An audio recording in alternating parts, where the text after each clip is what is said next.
datang beribadah sujud menyembah di kaki salibnya di rumahnya yang kudus. Dan selamat datang Bibi ya. Datang jauh-jauh dari mana sih ada Pak? Ah? Separuh. Andong. Iya. Andong kalau dari bahasa Jawa tuh andong tuh tidak itu yang warna yang pakai kuda ya. Iya, kereta yang pakai kuda ya kalau di Jawa. Itu namanya andong. Rupanya di sini warna biadik. Iya, baik, selamat datang, selamat berkumpul bersama dengan sanak saudara keluarga yang ada di Jemaat Gereja Leposin. Mungkin Ibu Bibi atau bertanya-tanya, sopai gembala itu nanya saya. Ya, saya bukan orang Dayak, saya orang Ambon. Ya, saya orang Ambon Manise. Biniku Siku, ya, Siku jam bini. Dah bisa nama, dah pandai nama, ya. Jadi bini cuma Siku dari Ulang Uit, biniku, ya. Makanya orang Ambon manis-manis ya. Orang Ambon Manise, Ambon manis-manis, orang Dayak jadi cinta. Amin ya, orang Dayak ya, amin. Wih, sini ngangkap. Iya, nah itu anak Siku tuh. Duduknya. Ya, baik Bapak Ibu yang diberkati oleh Tuhan Yesus Kristus, memasuki di bulan September ini kita akan membahas Bapak Ibu bagaimana keadaan manusia-manusia, keadaan setiap manusia yang ada di muka bumi ini memasuki masa-masa akhir zaman, ya. Masa-masa akhir zaman. Minggu kemarin kita sudah belajar Bapak Ibu bagaimana tentang khotbah ya, misi ya, bagaimana pemberitaan Injil ke seluruh dunia. Dan Bapak Ibu itu ada tragedi-tragedi ataupun tanda-tanda yang terjadi sebagai pengawalan, sebagai awal dalam memasuki zaman akhir atau memasuki akhir zaman. Nah, tanda-tanda itu sudah sangat jelas Bapak Ibu dalam Matius 24 itu, mulai dari ayat 3 sampai ayat 11. Ya, Bapak Ibu sangat baca aja di rumah. Itu tanda-tanda tapi dikatakan awalnya. Ya, makanya di dalam nas pemimpin tadi ayat 13 Bapak Ibu, setiap tanda-tanda itu akan berlaku Bapak Ibu, itu pasti terjadi. Tetapi Tuhan menekankan ayat 13 Bapak Ibu, siapa yang bertahan sampai kesudahannya dia akan selamat. Seperti itu. Maka Bapak Ibu di situ diajarkan bagaimana kita harus bertahan sampai akhir Bapak Ibu ya. Perjuangan kita Bapak Ibu, kita tidak tahu sampai kapan di dunia ini ya. Tuhan tidak melihat ketika awal kita semangat-semangat sampai mentah sampai kapan, tahu-tahu akhirnya kita loyal dengan Tuhan, tidak boleh. Tetapi Tuhan mau bagaimana kita berproses daripada Tuhan sampai kepada akhir hidup kita adalah bagaimana kita tetap setia dengan Tuhan. Ada amin Bapak Ibu? Iya. Maka hari ini kita mau belajar Bapak Ibu tentang bagaimana keadaan manusia di akhir zaman dan mungkin itu ada di tengah-tengah kita. Ya, kita buka dalam kitab 2 Timotius 3 ayatnya yang pertama, kedua, ya, ketiga, keempat, ya. Tapi kita bahas dulu ayatnya yang kedua, ya. Pak Gembala akan bahas satu-satu ini Bapak Ibu dalam bulan 9, bulan 10, ya, jika sampai bulan 11, karena ini betul-betul harus kita bahas satu persatu. Silakan.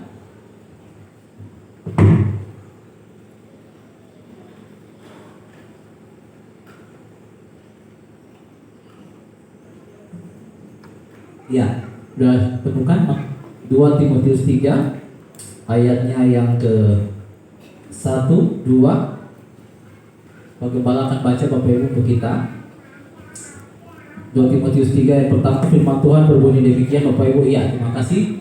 Bapak Ibu lihat baik-baik di slide-nya ya, sudah disiapkan. 2 Timotius 3 ayat 1, firman Tuhan berkata, ketahuilah bahwa pada hari-hari terakhir akan datang masa yang sukar. Ayat yang kedua, manusia akan mencintai dirinya sendiri dan menjadi hamba uang. Mereka akan membual dan menyombongkan diri. Mereka akan menjadi pemfitnah. Mereka akan berontak terhadap orang tua dan tidak tahu berterima kasih, tidak mempedulikan agama, dan seterusnya. Nanti akan kita lanjut pada minggu yang akan datang. Bapak Ibu, hal yang Pak Gembala akan bahas hari ini adalah dua poin di situ, yaitu adalah manusia akan mencintai dirinya sendiri dan menjadi hamba uang. Oke, Bapak Ibu mencintai dirinya sendiri. Ini kisah manusia yang akan terjadi, yang akan muncul di akhir zaman, yaitu adalah manusia akan mencintai dirinya sendiri. Ya, saudara, ini dari kata dasarnya yaitu philautoi atau philautos. Artinya apa, Pak Gembala? Artinya Bapak Ibu, manusia itu lebih kepada arah egois. Egoisnya minta ampun, kalau bahasa Inggrisnya selfish.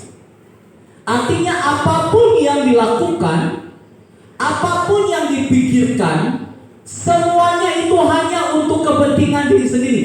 Ia ada mikir kebangan, ia ada mikir kelakian, ada mikir kebinian, ada mikir ke anaknya, ada mikir ke sopai saja. Yang penting ke ia.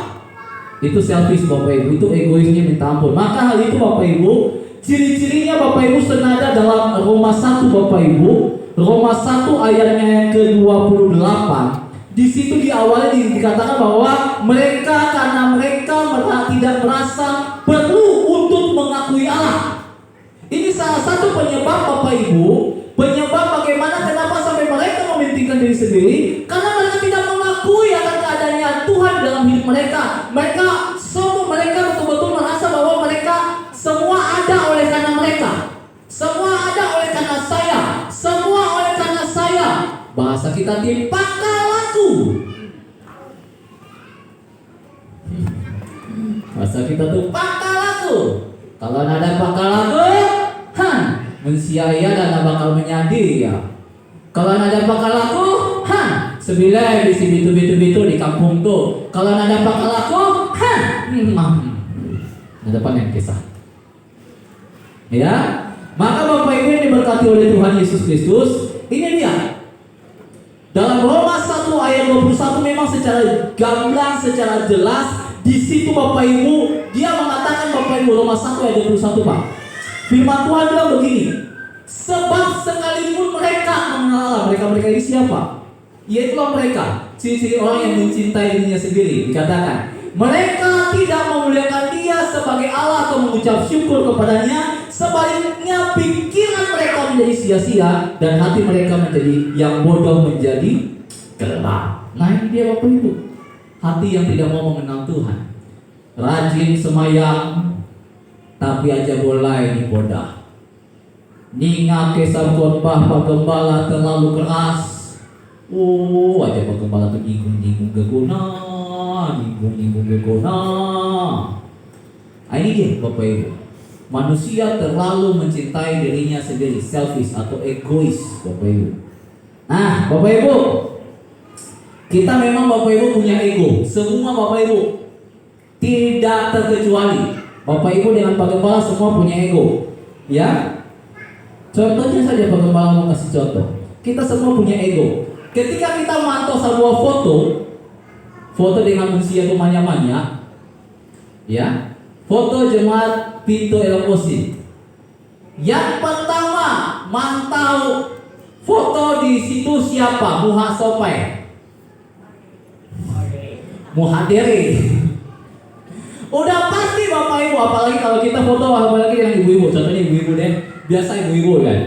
Ibu-ibu kalau ada foto, ya tak mungkin bergaya dari itu harus. Pokoknya kaki harus ke depan. Entah apa ya kayak kaki ke depan deh. Pokoknya kaki harus ke depan. Kalau laki-laki santai kalau enggak kau tapi ngerti. Nah ya, paling enggak Bapak Ibu orang tuh, ada kaki ulang. Iya nama ego Bapak Ibu. Ya, itu yang namanya egois kita Bapak Ibu. Nah, saudara kita memang punya egois. Kita punya ego maksudnya. Tetapi ego ini Bapak Ibu, rasa ingin untuk diri ini Bapak Ibu, kalau tidak ditundukkan kepada Allah Bapak Ibu, maka akan dipakai setan. Itu dia. Maka Bapak Ibu yang diberkati oleh Tuhan Yesus Kristus, kalau kita belajar dari kisah awal mula manusia, ya, kisah Adam dan Hawa jatuh dalam dosa Bapak Ibu oleh karena ego mereka. Serius. Ya, yang tidak mau dikendalikan oleh Allah sehingga dikendalikan oleh setan. Apa egonya? Ya, ego mereka Bapak Ibu, mereka ingin menjadi sama seperti Allah. Rasa keinginan yang lebih dan tidak pernah merasa cukup Bapak Ibu. Ya, Ini dia Bapak Ibu, egonya manusia Bapak Ibu. Kisah Adam dan Hawa kurang apa di Taman Eden Bapak Ibu? Galau beronah dan bisik. Tinggal makan, hidup, tidur, nyaman dia. Kurang apa ya coba Adam dan Hawa pada zamannya itu Bapak Ibu? Ya. Tetapi oleh karena ego mereka yang tidak mau ditundukkan kepada Allah Bapak Ibu, sehingga dipakai oleh setan menggoda mereka Bapak Ibu, sehingga mereka jatuh untuk melawan Allah. Apa Bapak Ibu keinginan mereka? Adalah mereka ingin menjadi sama seperti Allah. Coba buka Bang di Kejadian pasalnya yang ketiga. Ya, ini dia Bapak Ibu, Kejadian pasalnya yang ketiga, kisah awal mula manusia. Ayatnya kita mulai dari ayatnya yang pertama, kedua, ketiga Bapak Ibu sampai kelima. Apa kata firman Tuhan di situ? Kejadian 3. Ini dia Bapak Ibu supaya kita tahu, ternyata ada apa yang kita ditulis. Nah, dikatakan dimulai dari ayatnya yang pertama, adapun ular ialah yang paling cerdik dari segala binatang yang dijadikan oleh Tuhan Allah. Ular itu berkata kepada perempuan itu, tentulah Allah berfirman, semua pohon dalam taman ini jangan kamu makan buahnya. Ulangi Bapak Ibu, ingat, dia suka memutarbalikkan fakta. Tuhan bilang semua pohon, ya, semua pohon itu boleh kamu makan. Ya, boleh kamu makan buahnya, tapi hanya satu saja yang di tengah-tengah itu tidak boleh kamu makan. Semua boleh kamu makan, tapi satu jangan makan. Tapi setan ini Bapak Ibu lain, dia putar balik kata, semua pohon makan kan, kau firman. Ayat yang kedua apa katanya? Ayat yang kedua, ya, lalu saat perempuan itu, wah buah-buah pohon itu boleh kami makan.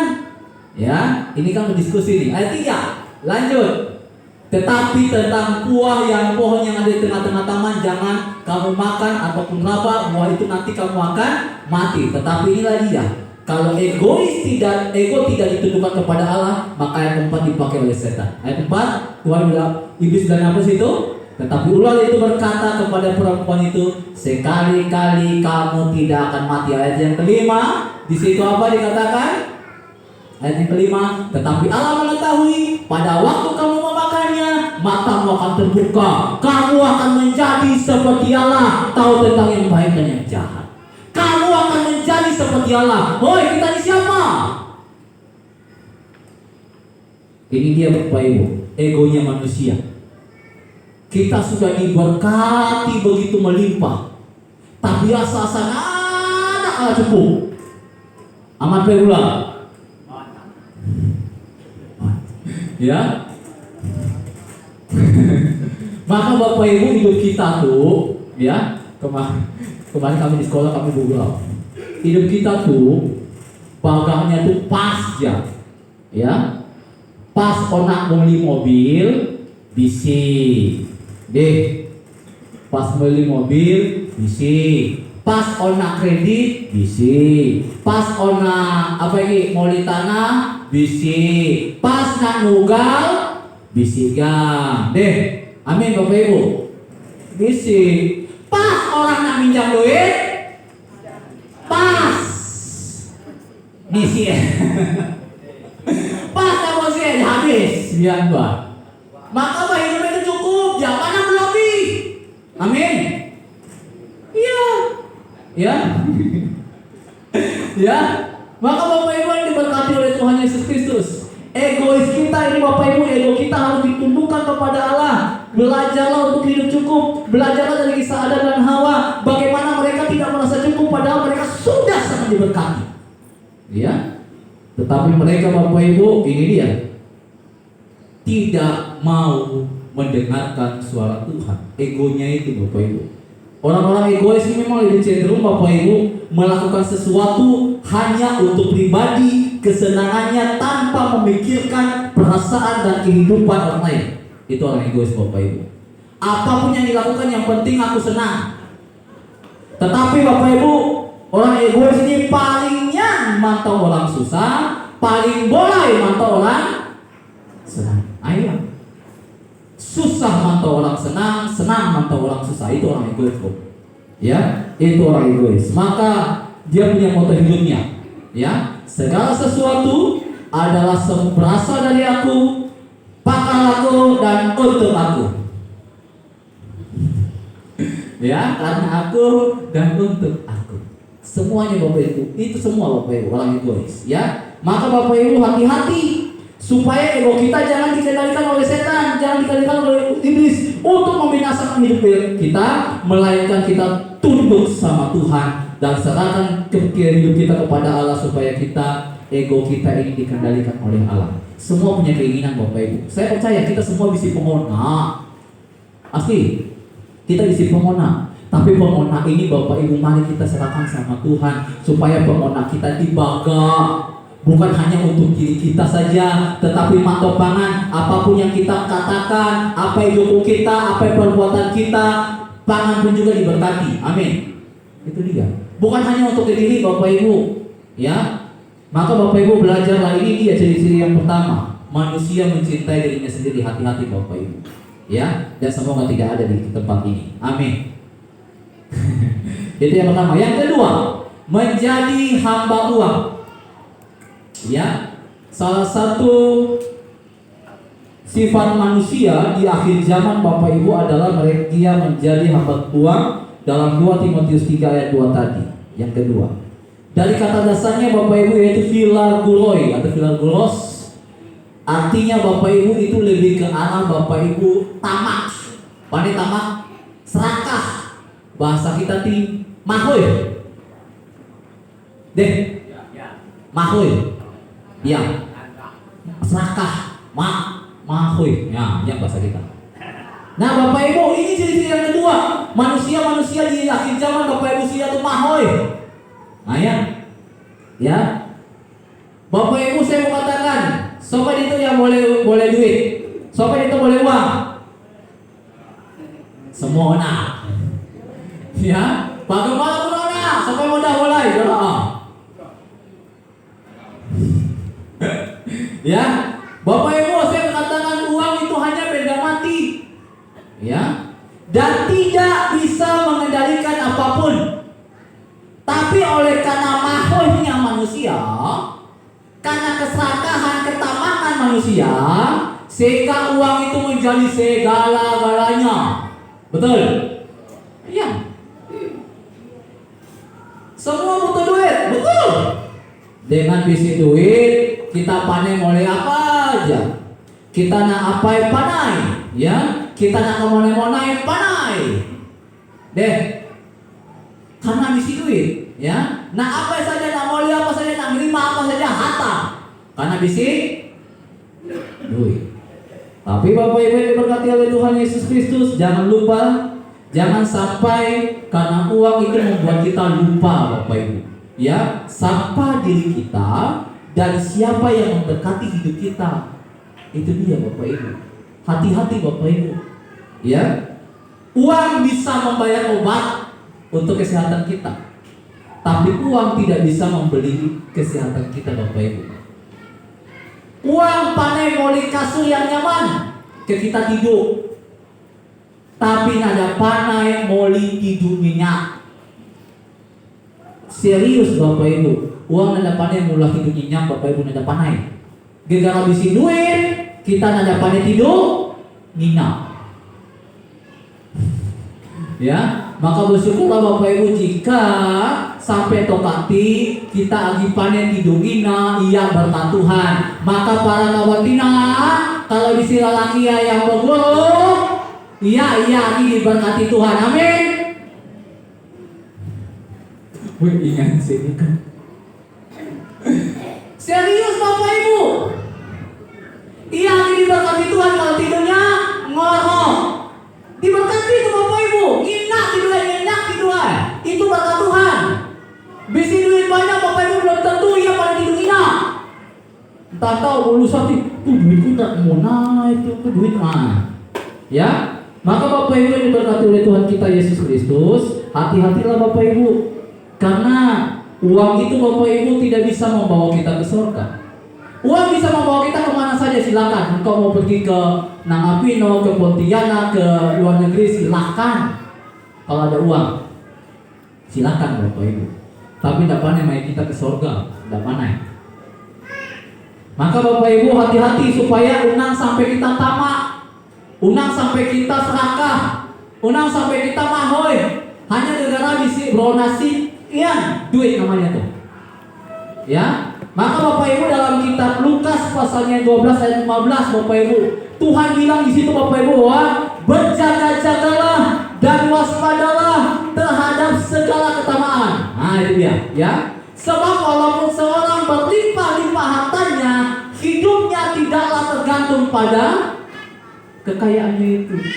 Ya, betul Bapak Ibu, kita punya aset tanah, kita punya aset ini segala macam, betul untuk masa yang akan datang.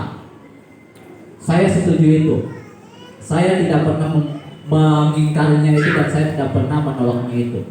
Aset yang kita punya, entah tanah, entah rumah, entah apapun itu untuk masa yang akan datang, untuk anak cucu kita. Betul deh? Ya. Dan kita mungkin kembali Bapak Ibu paling hanya sepetak berapa kali berapa, 2 kali 2. Ya. Dengan kayu, dengan harga Bapak Ibu entah berapa naik. Kemulah ngalah. Yang kita sampai ke dalam tanah yang baik ke surga Bapak Ibu. Betul. Tetapi ingat-ingat Bapak Ibu, firman Tuhan bilang hidup kita nada bergantung daripada kekayaan itu. Karena hidup kita Bapak Ibu yang memberkati itu, yang mori itu ialah Tuhan. Ada amin.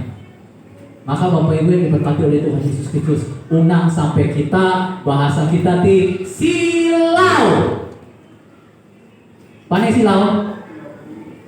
Pane silau? Nah ya. Nah sampai silau mantau. Ya. Apa itu kemaparan dia nih? Silau. Ya. Itu dia. Gara-gara silau Bapak Ibu mantau warna merah biru yang akhirnya lain kisah lah Bapak Ibu. Ya. Maka Bapak Ibu, Tuhan sendiri bilang Bapak Ibu, hidup kita tidak bergantung dengan uang. Tetapi Bapak Ibu memang Bapak Ibu akar dari segala kejahatan Bapak Ibu bukan karena uang, bukan cinta uang, tapi oleh karena keserakahan itu, ketamakan itu. Dalam 1 Timotius pasalnya yang ke-6 ayatnya yang ke-10. Coba baca kita sama-sama.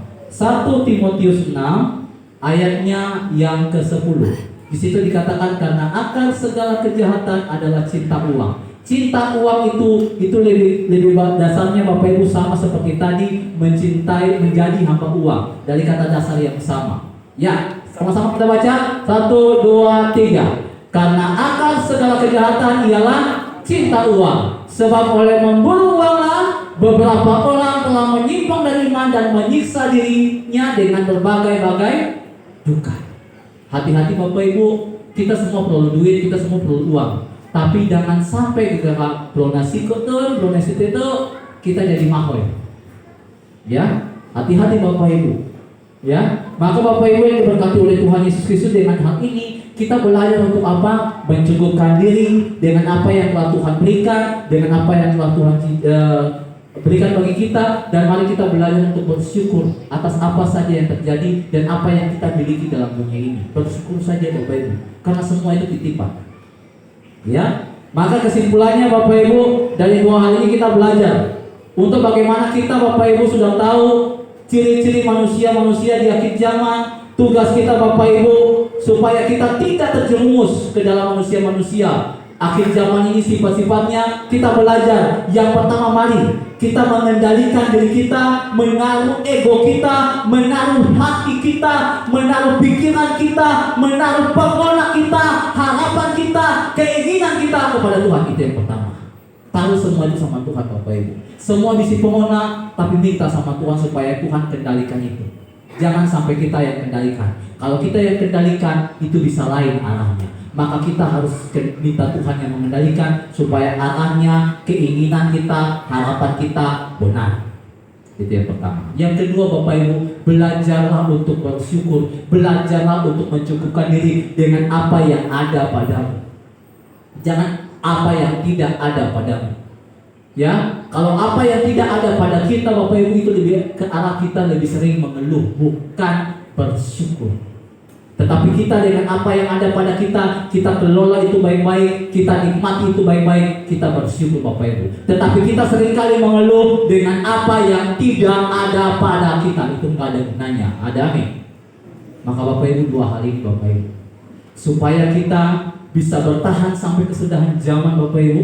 Ya, Matius 24 tadi ayat 13, orang yang bertahan sampai kesudahan zamannya, dia akan selamat. Mari belajar ya untuk mengendalikan diri kita kepada Tuhan. Tuhan yang mengendalikan hidup kita. Yang kedua, belajarlah bersyukur, mencukupkan diri yang apa yang ada pada kita. Biarlah kiranya firman Tuhan ini memberkati kita, nama Tuhan dipermuliakan. Saya undang kita semua makin berdiri.